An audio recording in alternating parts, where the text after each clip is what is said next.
Welcome to easy learning 700। ये ECO401 economics की short lecture series का 32 लेक्चर है, जिसका टाइटल है macro economic equilibrium, the determination of equilibrium income continued. इसमें सबसे पहले है Keynesian aggregate demand and aggregate supply approach to equilibrium with the 45 degree line approach. अब आपको ये दोनों जो डायग्राम्स यहाँ दिखाई दे रही हैं, एक तो 45 डिग्री वाली लाइन और ये जो डायग्राम है, और कीन्जियन की एग्रीगेट सप्लाई वाली, ये दोनों जो ग्राफ हैं ये आपको पहले करवाए जा चुके हैं। अगर आपने पिछले लेक्चर्स देख लिए हैं तो ये दोनों ग्राफ्स आप इजीली समझ सकते हैं और आपस में ये भी समझ सकते हैं कि इन दोनों के दरमियान किस तरीके से इंट्रैक्शन हो रहा है। लेकिन अगर आपने पिछले लेक्चर्स नहीं देखे तो फिर आपको ये समझने में हो सकता है ना भी आए या काफ़ी मुश्किल लगे आपको ये समझने में। तो अब इन दोनों के दरमियान कुछ ये है इंट्रैक्शन। ये तो 45 डिग्री लाइन जा रही है और यहाँ पे आउटपुट शो किया जा रहा है, और इसी तरह से ये कीन्जियन वाला है एग्रीगेट सप्लाई। कीन्स के मुताबिक एग्रीगेट सप्लाई कर्व जो है वो वर्टिकल नहीं होता। एग्रीगेट सप्लाई कर्व जो है वर्टिकल तब होता है जब फुल आउटपुट हो जाती है। इकोनॉमी जब फुल आउटपुट से, फुल एम्प्लॉयमेंट से ज़्यादा प्रोड्यूस करती है, तब एग्रीगेट सप्लाई कर्व जो है वो वर्टिकल होना शुरू होता है। उससे पहले हॉरिजॉन्टल रहता है। हॉरिजॉन्टल रहने का मतलब है कि प्राइस जो है वो सेम रहती है, प्राइस में कोई इफेक्ट नहीं आता। तो अब यहाँ पे ये डायग्राम जो है 45 डिग्री वाली, इसके अंदर ये 45 डिग्री की लाइन जा रही है और यहाँ पे इक्विलिब्रियम 1 बन रहा है। यहाँ पे ये एग्रीगेट जो है स्पेंडिंग कहलाई जाती है। एग्रीगेट स्पेंडिंग की लाइन जा रही है ये, और पहला इक्विलिब्रियम यहाँ बन रहा है और यही इक्विलिब्रियम इसको आगे शो किया गया है यहाँ पे कीन्जियन का जो एग्रीगेट सप्लाई वाली है। लेकिन जब डिमांड बढ़ती है तो जाहिर बात है उसके लिए सप्लाई बढ़ानी पड़ जाती है। तो इन्वेस्टमेंट जब बढ़ी तो यहाँ से डिमांड बढ़ गई, कंजम्पशन यानी बढ़ रही है। कंजम्पशन बढ़ेगी जाहिर बात है, तो फिर डिमांड भी बढ़ेगी। अब यहाँ पे इक्विलिब्रियम जो है वो चेंज हो गया। यहाँ पे इक्विलिब्रियम से इक्विलिब्रियम यहाँ पहुँच गया। जब इन्वेस्टमेंट बढ़ी तो स्पेंडिंग बढ़ी तो इक्विलिब्रियम यहाँ पहुँच गया। अब जब इक्विलिब्रियम यहाँ पहुँच गया तो जाहिर बात है डिमांड भी बढ़ गई, तो डिमांड भी यहाँ पर चेंज हो रही है। तो ये आपस में इंट्रैक्शन है जो कीन्जियन की एग्रीगेट सप्लाई है और 45 डिग्री लाइन अप्रोच है इन दोनों का। Now the Keynes intuition about the multiplier as follow. अब अच्छा है, ये कीन्स का इंट्यूशन है मल्टीप्लायर के बारे में। मल्टीप्लायर होता क्या है? मल्टीप्लायर को पहले थोड़ा सा समझते हैं कि मल्टीप्लायर है क्या। यानी कि जब इन्वेस्टमेंट होती है तो इन्वेस्टमेंट से इनकम में कई गुना असर पड़ता है, कई गुना जो है वो इनकम जो है वो बढ़ सकती है। उसको हम कहते हैं मल्टीप्लायर इफेक्ट। थोड़ी सी इन्वेस्टमेंट से ज़्यादा इनकम के ऊपर इफेक्ट पड़ता है, इनकम ज़्यादा बढ़ जाती है, उसको हम कहते हैं मल्टीप्लायर इफेक्ट, यानी कि मल्टीप्लाई हो रहा है एक तरह से। तो यहाँ पे जो दिया हुआ है कि इंट्यूशन जो है मल्टीप्लायर के बारे में वो क्या थी, वो ये थी कि जब इंक्रीज्ड होती है एग्रीगेट डिमांड इंजेक्शन के थ्रू सर्कुलर फ्लो में। अब सर्कुलर फ्लो भी आपको पहले बताया जा चुका है।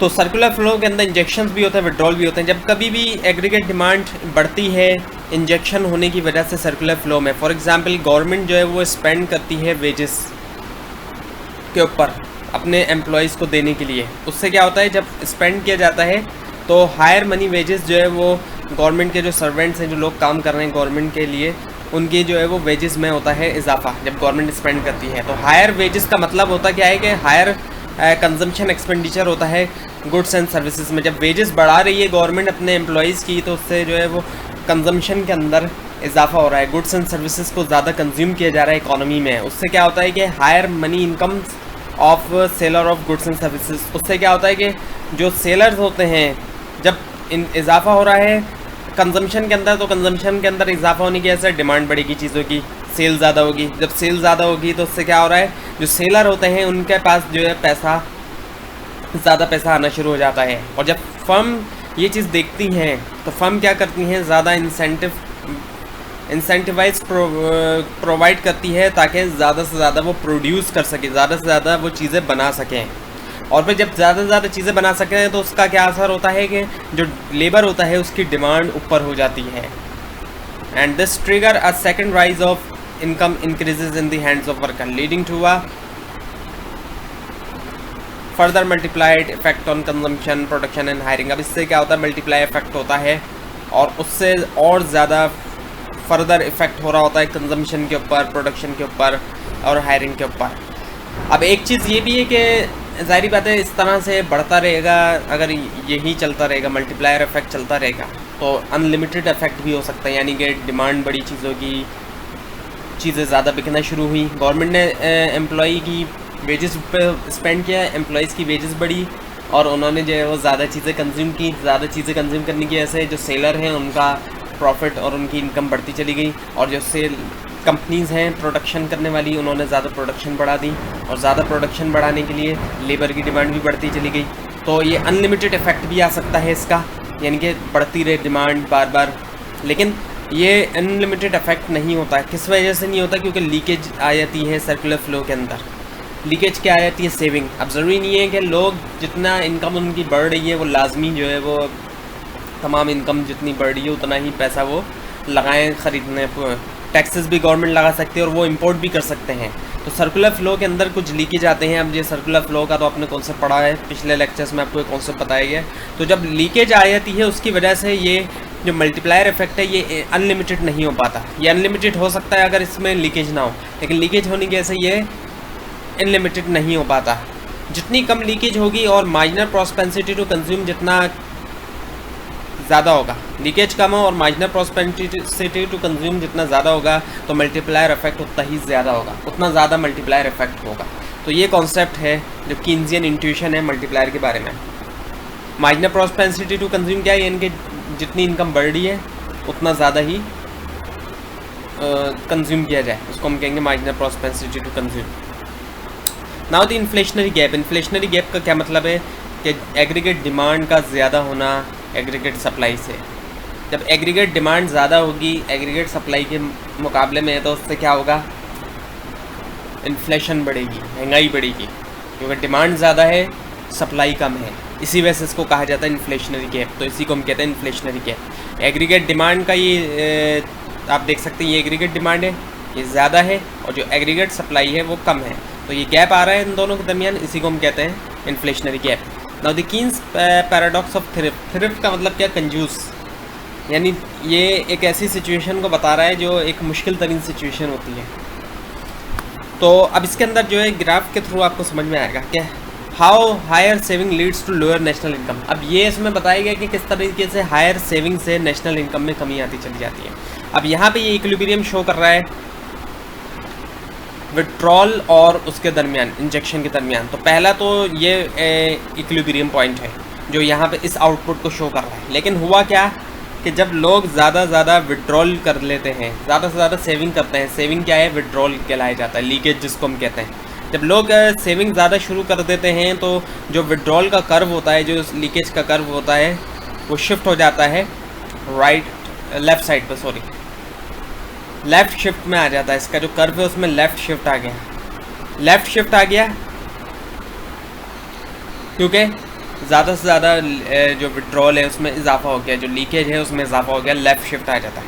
लेकिन ज़ाहिर बात है यहाँ ये इक्विलिब्रियम पॉइंट ये बनता है। इसमें क्या हुआ? आउटपुट में आ गई कमी। अभी तक इंजेक्शन तो सेम है लेकिन आउटपुट में आ गई कमी। लेकिन फिर होता क्या है कि जब कमी आती जाती है आउटपुट के अंदर, तो ऐसे सिचुएशन के अंदर इंजेक्शन में भी कमी आती चली जाती है। और फिर जब इंजेक्शन में कमी आती चली जाती है तो इंजेक्शन का कर्व भी नीचे चला जाता है, और फिर जब इंजेक्शन का कर्व नीचे चला जाएगा तो क्या होगा? फिर और आउटपुट गिरता जाएगा। तो इस तरह से ये कर्व चलता रहेगा कि जितनी ज़्यादा सेविंग बढ़ेगी उतनी ज़्यादा नेशनल इनकम में कमी आती चली जाएगी। सिंपल बात यही है, कीन्स ने यही बात समझाई कि जितनी ज़्यादा कमी आती चली जाएगी सेविंग में जितना इजाफा होता रहेगा उतनी ज़्यादा नेशनल इनकम गिरती चली जाएगी, उतना ज़्यादा इंजेक्शन भी कम होता रहेगा और उतनी ज़्यादा जो है वो लीकेजेस बढ़ती रहेंगी। ज़ाहिर बात है जब सर्कुलर फ्लो में इंजेक्शन नहीं होगा, पैसा है, इंजेक्शन में भी कमी आ रही है, लीकेज में भी इजाफा हो रहा है, तो नेशनल इनकम कम होती रहेगी। Now the accelerator. अब एक्सेलरेटर का एक कॉन्सेप्ट है जो आपने समझना है। एक्सेलरेटर से मुराद ये है कि एक एग्जांपल से मैं आपको समझाता हूँ कि सपोज़ एक कंपनी है, वहाँ पे प्रोडक्शन चल रही है, चिप्स बनती है वहाँ पे। अब हो क्या रहा है कि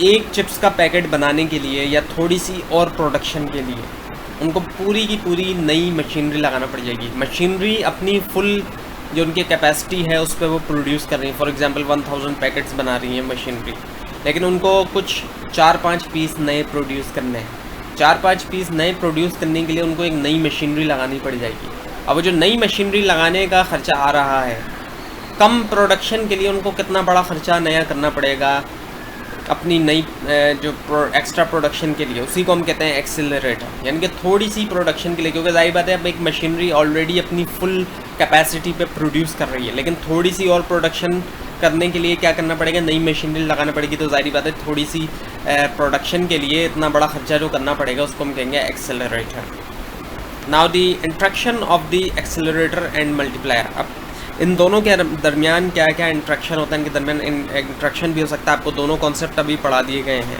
तो अब इसको थोड़ा सा समझते हैं। एक एग्जांपल यहाँ दी गई है कि सपोज़ करें एक गवर्नमेंट जो है वो एक्सपेंडिचर करती है। अब एक्सपेंडिचर से क्या होता है, जैसे कि आपको बताया गया था कि इन्वेस्टमेंट से इनकम में इजाफा होता है। तो उससे क्या होता है कि वो जो गवर्नमेंट एक्सपेंडिचर कर रही है यानी एक तरह से इन्वेस्टमेंट हो रही है, तो उससे मल्टीप्लाइड इफेक्ट आ रहा होता है नेशनल इनकम के अंदर। लेकिन वो जो नेशनल इनकम के अंदर राइज़ हो रहा है, नेशनल इनकम बढ़ रही है जो मल्टीप्लायर इफेक्ट के थ्रू, वो सेट ऑफ कर देगी एक्सेलरेटर इफेक्ट को। और जो फर्म्स होंगी वो क्या करेंगी, रिस्पॉन्ड करेंगी राइज इन इनकम, इन्वेस्टमेंट मोर, अपने ज़्यादा इन्वेस्ट करते हुए फर्म जो है वो रिस्पॉन्ड करेंगी।